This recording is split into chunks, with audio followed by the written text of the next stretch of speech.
the day to have our first homegrown raspberry. And it might be this one. Let's see if it'll pluck up. It does. It's ready. Oh my gosh, I'm so excited. That was so good. Oh my heavens. I cannot wait for the rest of these to ripen up. I'm so excited. Fresh, homegrown red raspberries are awesome. Don't tell the strawberries, but they might even beat out the strawberries. It looks like our volunteers are blooming nicely. Got one there and one over there. But they're all growing up nice and tall. Looking good. I'm just about ready to get that one spinach plant out of there that's dried up. The kale is getting closer to drying up. The pods are starting to turn yellow. But the potatoes in here are doing very well also. No blooms yet, but these guys weren't volunteers, so it'll take them a little bit longer. But it does look like at least, well, nope, that's a spinach pond. I thought maybe one of them was starting to send up a flower stalk, but nope. It's all right. I got a new rain gauge to replace the one that had the broken glass. So hopefully we'll be able to start keeping track of that. Lovely little zinnia. Purple prince back there is about ready to bloom. So waiting to see what these two are going to be colored. Hey guys, don't be knocking them over. Things are looking lovely. Had the first raspberry of the season. Peppers don't appear to be growing that much. I'll have to go look at some old pictures and videos and see if they're growing more than I think they are. Aromas are blooming. Getting lots of little flowers on there, so we should be getting some baby tomatoes started soon. Onions are looking fabulous. The sunflowers are getting closer to blooming. Something's been eating on my Swiss chard. I'm not overly happy about that. All the pretty red ones are getting eaten. Over here, lemon balm looks like it's going to try to send out some flowers. I may go ahead and snip this down and dry it for some teas. But everything in here is looking pretty good. There's a couple of them that look like they're being eaten. I should probably get in here and look for some bugs or worms. I did, in this empty spot where the catnip didn't come up and the orange balm didn't make it, I went ahead and planted another mammoth red rock cabbage. Obviously it's going to be smaller than these because it's been in its tray for so long. But actually I think there's two of them there. We'll see how it does. I'm getting kind of excited because some of these are actually looking like they're going to do well this year. So we'll see. Kale here is getting a little overpowered. I need to come in and trim the mint, orange mint around it so that it can get some more space. Overall though, I think it's starting to come into its own. This is a dandelion that almost looks like a fasciated tomato blossom. Wonder if there's more than one head there. Alright, lovely morning. I am going to go out to breakfast with the hubs and catch y'all later.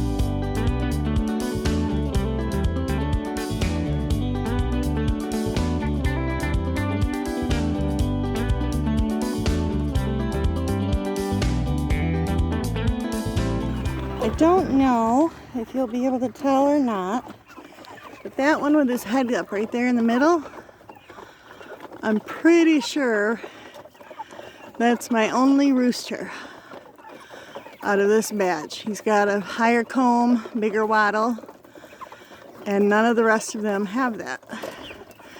So in this group of females, I think one male snuck through, but that's all right.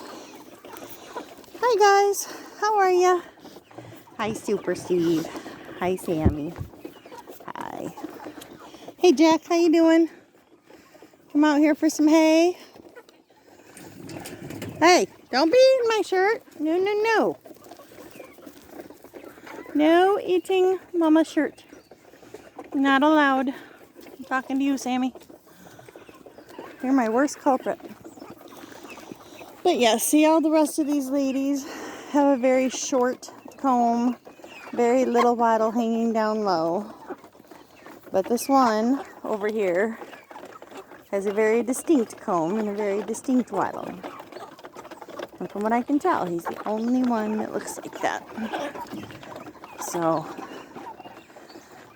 I'm still feeding them the same amount of food total, but my friend Becca brought me over an old feeder that she had, kind of an old-fashioned one, a nice, very long one, and it spreads the food out more so that the birds can reach it. So that one's even bigger than the one that I have on the other side. And I was feeding them in these 4 small feeders, the green, yellow, purple, and then that metal one on the top there. And then just the long one on the other side. Now, with the same amount of feed, I'm feeding them in 2 long ones, plus 3 of those feeders. It spreads it out a little more. The chickens who are smaller have more room to get to a feeder to get some feed. So hopefully it will help balance out some of these 8-pounders and 4-pounders so that by the time we go to butcher, the ones who weren't getting as much feed and were only 4 pounds will hopefully have gained in some size. So we will see how this little strategy works. I can definitely see more birds around the feeders at one time, less having to be crowded out. So that's good. They are going through 10 gallons of water a day. Fill up this 5-gallon water twice a day. And it's usually empty or close to empty by the time I come out in the evening to fill it up. And it'll be just about empty in the morning when we fill it up again.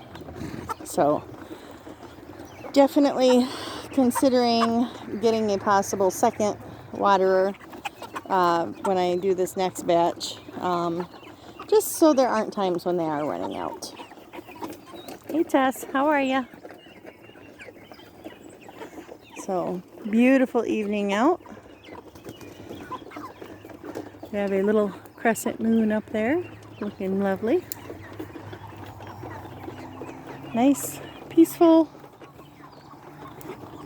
night on the homestead. Okay, mostly peaceful. The goat and the cow are headbutting over the pine branches that I got them, but you know, they'll get over it.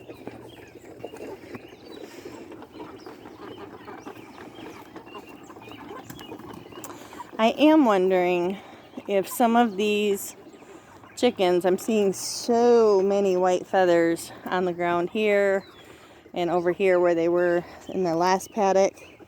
I'm wondering if some of the older birds are starting to molt and get more adult feathers. I don't know if that'll make it harder for the processors to pluck them in their plucker, or if that won't really matter to them, because when you have a plucking machine, I think that it does a pretty good job no matter what. I think with ducks, you have to be more concerned about whether or not you get them butchered before they molt. I think it does make a big difference on the ducks as far as being able to get all the pin feathers out. So, but yeah, it kind of looks like snow.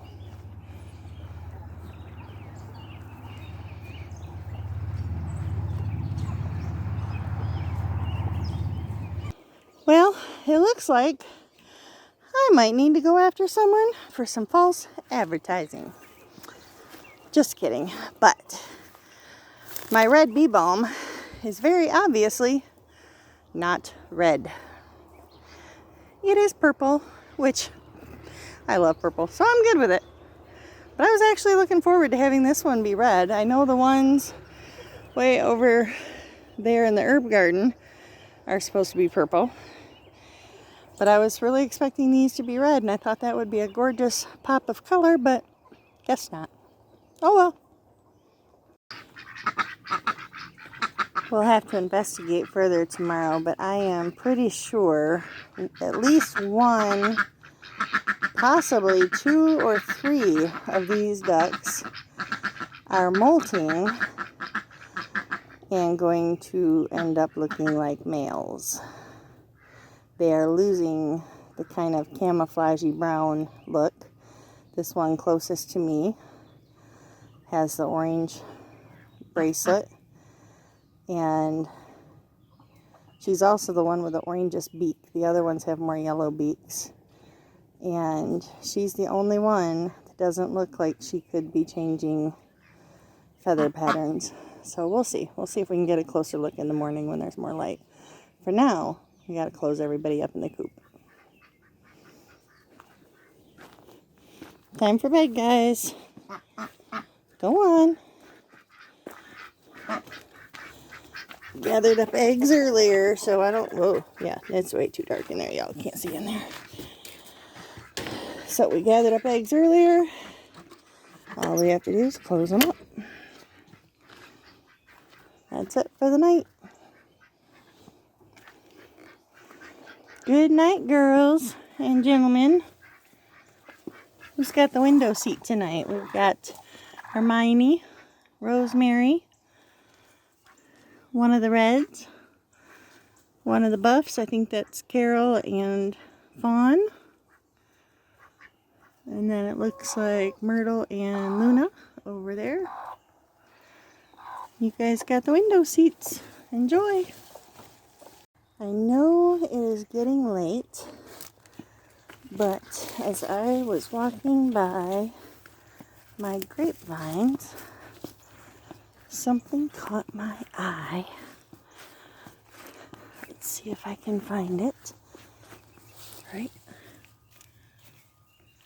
there. Tess, you're not helping.